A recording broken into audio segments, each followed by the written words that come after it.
Hello everyone, नमस्ते सबैजनालाई। स्वागत छ हजुरहरूलाई मेरो युट्युब च्यानलमा। म चाहिँ आज हजुरहरूलाई डेङ्गुको बारेमा सानोतिनो जानकारी दिन गइरहेको छु। कृपया हजुरहरूले लास्टसम्म हेरिदिनु अथवा सुनिदिनुहोला र प्रतिक्रिया दिनुहोला कमेन्टमा। ल अब सुरु गर्छु है त म। डेङ्गु भनेको चाहिँ एउटा भाइरल भेक्टर बर्न डिजिज हो होइन। अनि यसलाई चाहिँ भेक्टर बर्न डिजिज किन भनेको भन्दा चाहिँ भेक्टर भनेको चाहिँ अब भेक्टर सामान्य अर्थमा भन्नुपर्दाखेरि चाहिँ भेक्टर भनेको चाहिँ एउटा कुनै पनि व्यक्तिमा भएको रोग चाहिँ अथवा कुनै पनि व्यक्तिमा भएको ब्याक्टेरिया अथवा चाहिँ भाइरस अथवा कुनै पनि डिजिज जुन चाहिँ एक व्यक्तिबाट अर्को व्यक्तिमा चाहिँ सार्न मद्दत गर्छ। सो यो डेङ्गुमा पनि एउटा मतलब एउटा व्यक्तिमा भएको भाइरस अथवा चाहिँ डेङ्गु भाइरस चाहिँ अर्को व्यक्तिमा सार्नका लागि चाहिँ एउटा लामखुट्टेको जरुरत पर्छ। सो यसलाई चाहिँ भाइरल भेक्टर बर्न डिजिज पनि भनिन्छ। अनि यसलाई चाहिँ अर्को ब्रेकबोन फिभर, स्याडल एन्ड बायोफेजी फिभर पनि भनिन्छ। अनि यसलाई चाहिँ ब्रेकबोन फिभर किन भनिन्छ भन्दाखेरि चाहिँ यो डेङ्गु लाग्दाखेरि चाहिँ मान्छेको अथवा चाहिँ पेसेन्टहरूको चाहिँ ज्यान एकदमै कटकट खाने, ज्यानहरू जोइन्टहरू एकदमै दुख्ने भएको कारणले गर्दा चाहिँ ब्रेकबोन फिभर पनि भनेको हो। अनि स्याडल एन्ड बायोफेजी फिभर चाहिँ किन भनेको भन्दाखेरि चाहिँ यो डेङ्गुमा चाहिँ पेसेन्टलाई चाहिँ ज्वरो आउँदा चाहिँ एकदमै गडबड हुने हुन्छ। सो त्यसले गर्दाखेरि चाहिँ एउटा स्याडल टाइपको चाहिँ वेभ बन्नु भएको कारणले गर्दाखेरि चाहिँ डेङ्गुलाई चाहिँ स्याडल एन्ड बायोफेजी फिभर पनि भनिन्छ। अनि अर्को भनेको चाहिँ डेङ्गुले चाहिँ मेनली चाहिँ अडरलाई चाहिँ बडी इफेक्ट गरिरहेको हुन्छ, तर सेभिटी चाहिँ इन्क्रिज हुने भनेको चाहिँ चिल्ड्रेन अनि प्रेग्नेन्सी पिपुलहरूलाई अनि अर्को भनेको चाहिँ एल्डरली पिपुलहरूलाई हो। किनभने चाहिँ उनीहरूमा चाहिँ इम्युनिटीको पावर हल्का कम भइरहेको हुन्छ। सो त्यस कारणले गर्दाखेरि चाहिँ सेभिटी चाहिँ इन्क्रिज हुने भनेको चाहिँ त्यस्तो खालको पेसेन्टहरूलाई हो। अनि डेङ्गु भनेको चाहिँ एउटा इमर्जिङ डिजिज हो। मतलब यसको भनेको मतलब डेङ्गु चाहिँ एकचोटि लागेपछि चाहिँ अर्कोचोटि चाहिँ लाग्दैन भन्ने हुँदैन। सो अर्कोचोटि पनि उसलाई लाग्न सक्छ। सो यो इमर्जिङ डिजिज हो, इमर्जिङ डिजिज हो। अनि यो चाहिँ डेङ्गुको लागि चाहिँ फेभरेबल टाइम अथवा चाहिँ टेम्परेचर भनेको चाहिँ एकदमै त्यो हट क्लाइमेट भएको ठाउँतिर हो। सो त्यही भएर चाहिँ मोस्ट अफ द केस चाहिँ रिपोर्टिङ हुने भनेको चाहिँ जुलाई टु सेप्टेम्बरमा हो। अनि यो डिजिज चाहिँ यो डेङ्गु चाहिँ कसरी लाग्छ भन्दाखेरि चाहिँ आर्बो भाइरस ग्रुप बी फ्लाभी भाइरसले गर्दाखेरि चाहिँ यो डिजिज लाग्छ। अनि यो डेङ्गु चाहिँ कसरी सर्छ भन्दाखेरि चाहिँ एडिस मस्किटोको कारणले गर्दाखेरि इन्फेक्टेड एडिस मस्किटोले चाहिँ कुनै पनि व्यक्तिलाई टोक्यो भने चाहिँ त्यसबाट चाहिँ यो डेङ्गु सर्ने हो। अनि यो चाहिँ कुनै पनि व्यक्तिबाट व्यक्तिमा सर्दैन। सो यसको लागि चाहिँ के हुन्छ भन्दाखेरि चाहिँ त्यो लामखुट्टेको जरुरत पर्छ, जसको नाम चाहिँ के भन्दा चाहिँ एडिस मस्किटो हो है त। अब यो भेक्टरको बारेमा कुरा गर्नु पर्दाखेरि चाहिँ यो डेङ्गुको चाहिँ मेन भेक्टर भनेको चाहिँ एडिस एजिप्टाई हो। अनि यो एडिस एल्बोपिक्टसले पनि ट्रान्समिट अथवा सार्न त सक्छ रोग, तर मेन भनेको चाहिँ यसको भेक्टर भनेको चाहिँ एडिस एजिप्टाई हो। अनि यो एडिस मस्किटोलाई चाहिँ टाइगर मस्किटो, भिआइपी मस्किटो र डे बाइटर मस्किटो पनि भन्छ। यसले चाहिँ रातिमा भन्दा बढी दिनमा चाहिँ बढी टोक्ने भएको कारण यसलाई डे बाइटर मस्किटो पनि भनेको हो। अनि चाहिँ सर्टेस्ट लाइफ मस्किटो हो र लङ लिभिङ लार्भा भनेको भने यसको लार्भा चाहिँ धेरै लामो समयसम्म चाहिँ बाँचिबस्छ। अनि यसले चाहिँ अन्डाहरू चाहिँ प्रायः चाहिँ स्टेग्निङ फ्रेस वाटरमा चाहिँ के भन्छ अरे स्टेग्निङ फ्रेस वाटरमा चाहिँ लिभरेट गरिरहेको हुन्छ, जन्माइरहेको हुन्छ। अनि अनि यो स्टेग्निङ फ्रेस वाटर भनेको चाहिँ जमेको सफा पानी है त। अब यो इन्क्युबेसन पिरियडको बारेमा कुरा गर्नु पर्दाखेरि चाहिँ इन्क्युबेसन पिरियड भनेको चाहिँ के भन्दाखेरि चाहिँ कुनै पनि व्यक्तिमा अथवा चाहिँ पेसेन्टमा चाहिँ भाइरस छिर्यो र त्यो छिरिएको दिनदेखि चाहिँ त्यो व्यक्तिमा चाहिँ कति दिनमा चाहिँ फर्स्ट सिम्टम्स देखिन्छ भन्दाखेरि चाहिँ त्यो बिचको पिरियड नै के भन्छ चाहिँ इन्क्युबेसन पिरियड हो। सो यो डेङ्गुको इन्क्युबेसन पिरियड भनेको चाहिँ 8 देखि 10 दिन हो। अनि अब यो क्लिनिकल फिचर्सको बारेमा कुरा गरौँ यसको चाहिँ क्लिनिकल फिचर्स भनेको चाहिँ त्यो डिजिज लागिसकेपछि चाहिँ कस्तो कस्तो खालको चाहिँ सिम्टम्सहरू आउँछ हाम्रो शरीरमा अथवा ज्यानमा भनौँ। सो यसमा चाहिँ 3वटा स्टेजवालासँगै क्लासिफाई गरेको छु। एउटा चाहिँ क्लासिकल डेङ्गु फिभर, अनि अर्को भनेको चाहिँ 2 नम्बरमा चाहिँ एउटा के छ भन्दाखेरि चाहिँ डेङ्गु हेमोरेजिक फिभर र अर्को भने चाहिँ डेङ्गु सक सिन्ड्रोम भन्ने हुन्छ। सो क्लासिकल डेङ्गु फिभरमा चाहिँ के हुन्छ भन्दाखेरि चाहिँ यस स्टेजभित्र चाहिँ के खालको सिम्टम्स देख्छ भन्दा चाहिँ एउटा भने चाहिँ सडनली चाहिँ एकदमै ज्वरोहरू आउने, अनि के भन्छ टाउको दुख्ने, अनि रेट्रोअर्बिटल पेन भनेको चाहिँ के हो भन्दाखेरि चाहिँ आँखा पछाडि चाहिँ एकदमै दुखे जस्तो, आँखाभित्र कतापट्टि दुखे जस्तो हुने हुन्छ। अनि अर्को भनेको चाहिँ मसलहरू जोइन्टहरू एकदमै पेन हुने, दुख्ने हुन्छ। अनि अर्को चाहिँ जानमा चाहिँ केही तागतै नभएको जस्तो विकनेस, फ्याटिक, एकदमै थकाइ लाग्छ।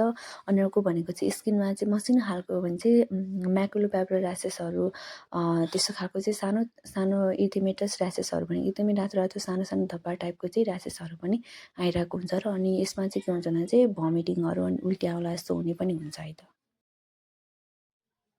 अब यो दोस्रो स्टेजमा के भन्छ डेङ्गु हेमोरेजिक फिभर। यसमा चाहिँ के खालको कस्तो खालको चाहिँ फिचर्सहरू लक्षणहरू देखा पर्छ भन्दाखेरि चाहिँ ब्लिडिङ हुने, कहिले नाकबाट एपिस्टाइटिस नाकबाट ब्लिडिङहरू हुने त्यस्तो, अनि इन्टरनल ब्लिडिङहरू पनि भइरहेको हुन्छ। अनि अर्को भन्छ प्लाज्मा लिकेज पनि भइरहेको हुन्छ, जसले गर्दाखेरि चाहिँ ब्लिडिङ भएको हो। अनि थ्रोम्बोसाइटोपेनिया भनेको चाहिँ प्लेटलेटको काउन्ट चाहिँ कम हुनु हो। नर्मल लेभलभन्दा प्लेटलेटको काउन्ट चाहिँ कमी हुनु, जसले गर्दाखेरि चाहिँ अब प्लेटलेटको काम भनेको त अब रगत जम्मा गर्ने हुन्छ नि त। अब प्लेटलेटको काउन्ट नै कम भइसकेपछि त अब उसले रगत जम्मा गर्न पाउँदैन, त्यही भएर चाहिँ हाम्रो उसमा चाहिँ गम ब्लिडिङ हुने, एपिस्टाइटिसहरू हुने केसहरू चाहिँ बढी भइरहेको हुन्छ। अनि यसमा चाहिँ के अरे हेपाटोमेगाली पनि हुन्छ। त्यो भनेको चाहिँ के भन्छ चाहिँ लिभरको साइज चाहिँ नर्मलभन्दा बढी ठुलो हुनु हो त। अब यो डेङ्गु सक सिन्ड्रोमको बारेमा कुरा गरौँ। सक भन्ने बित्तिकै यो भनेको एउटा serious and life threatening condition हो, जसमा चाहिँ के हुन्छ भन्दाखेरि चाहिँ के भन्छ अरे यसमा चाहिँ ब्लड सर्कुलेसन चाहिँ राम्रोसँग सप्लाई भइरहेको हुँदैन हाम्रो बडीमा, जसले गर्दाखेरि चाहिँ हाम्रो बडीमा भएको टिस्युहरूले चाहिँ जति रूपमा पाउनुपर्ने अक्सिजन हुन्छ त्यो चाहिँ नपाएको कारणले गर्दाखेरि चाहिँ टिस्युहरू चाहिँ फेलर हुन्छ। सो यसमा चाहिँ अरू के हुन्छ भन्दाखेरि चाहिँ ऱ्यापिड विक पल्स, अनि अर्को भनेको चाहिँ हाइपरटेन्सन, प्रेसर चाहिँ नर्मल लेभलभन्दा तल हुनु, अर्को भनेको चाहिँ कोल्ड क्याल्मी स्किन, अनि स्किनहरू चाहिँ एकदमै चिसो हुने, अनि अर्को चाहिँ कन्सियसनेस चाहिँ अल्टर हुने, कहिले कोही मान्छेहरू नचिन्ने, आफ्नो नाम थाहा नहुने, नाम थाहा नहुने त्यस्तो पनि हुन्छ। र अर्को चाहिँ ओलिगुरिया भनेको चाहिँ के भन्दाखेरि चाहिँ पिसाब नर्मली आउटफ्लो के अरे पिसाबको आउटपुट चाहिँ कमी हुनु, त्यसमा चाहिँ कमी हुनु। अर्को भनेको चाहिँ यसमा सक भएको कारणले गर्दाखेरि चाहिँ हाम्रो बडीमा चाहिँ अब जति रूपमा पाउनुपर्ने टिस्युले जति रूपमा पाउनुपर्ने अक्सिजन हो नि त, सो त्यति पाउँदैन र त्यो अर्गनहरू चाहिँ सबै फेलर, एउटा मात्र होइन बडी अर्गनहरू चाहिँ फेलर भएर जान्छ। अब यसको वार्निङ साइन अफ डेङ्गुको बारेमा कुरा गरौँ। यो डेङ्गु चाहिँ अब कहिलेकाहीँ त अब हामीले नर्मली ज्वरो आइरहेको छ भनेर अब डेङ्गु पोजिटिभ देखाए पनि अब पेसेन्टहरूलाई घर पठाइरहेको हुन्छ नि त। अनि अब कहिलेकाहीँ चाहिँ अब हामीले वार्निङ साइनहरू पनि भन्नुपर्छ उनीहरूलाई, किन भन्दाखेरि चाहिँ यस्तो भयो भने चाहिँ हामीले हस्पिटल जानुपर्छ, र एकदमै कहिलेकाहीँ चाहिँ यो लाइफ थ्रेटनिङ कन्डिसन पनि भइरहेको हुन्छ यो डेङ्गुको कारणले गर्दाखेरि चाहिँ। सो त्यस कारणले गर्दाखेरि चाहिँ हामीले चाहिँ पेसेन्टहरूलाई चाहिँ अब धेरै ज्यानहरू दुख्यो अनि धेरै थकाइ लाग्यो भने त्यस्तो केसमा पनि जानु, मतलब हस्पिटलमा रिफर गर्ने हो, हेल्थ सेन्टरमा। अनि अर्को चाहिँ कम ब्लिडिङ, मतलब के भन्छ अरे यो गिजाबाट ब्लिडिङ भयो भने, धेरै एब्डोमिनल धेरै पेन भयो भने, अनि अनकन्सियसनेस सेमी कन्सियसनेस भयो भने, अनि अर्को चाहिँ बडी नै भमिटिङ भइरहेको त्यस्तो केसमा पनि हामीले चाहिँ रिफर गर्नुपर्छ, अथवा चाहिँ पेसेन्टलाई चाहिँ भनिराख्नुपर्छ हजुरलाई यस्तो यस्तो समस्या देखायो भने चाहिँ हजुरहरू चाहिँ तुरुन्तै हस्पिटल जानुपर्छ भनेर। अनि अर्को कुरा गरौँ डायग्नोसिस कसरी चाहिँ रोग पत्ता लगाउन सकिन्छ भन्दाखेरि चाहिँ एउटा आइजिएम टेस्ट।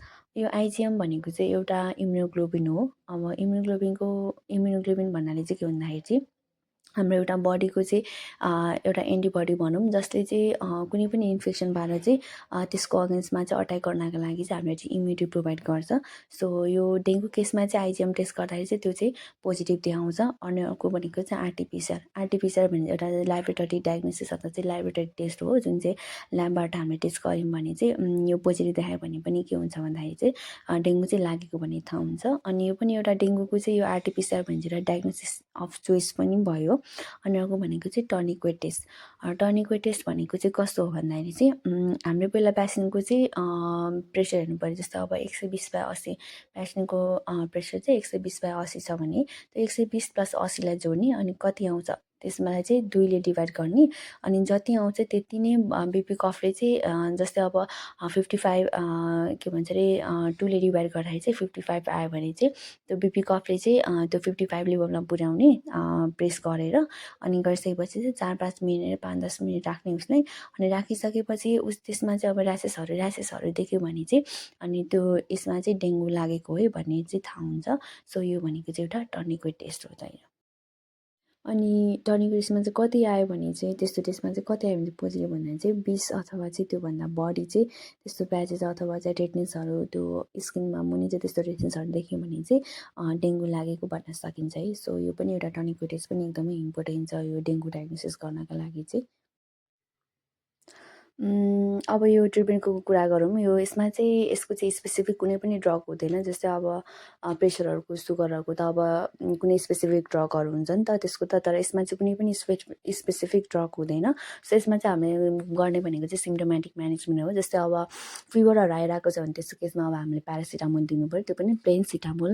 आइब्रुफेन मिसेको अहिले जुन छ नि फ्लेक्जनहरू, त्यस्तो चाहिँ खानु भएन, किनभने आइब्रुफेन पनि एउटा एन्टिप्लेटलेट नै हो। जसले चाहिँ के गर्छ भन्दा चाहिँ त्यो प्लेटलेट काउन्टलाई चाहिँ घटाइदिन्छ, अथवा त्यसको चाहिँ प्लेटलेटको चाहिँ विरुद्ध काम गर्छ। सो त्यसले गर्दाखेरि यो डेङ्गु केसमा चाहिँ अलरेडी ब्लिडिङ भइरहेको हुन्छ नि त।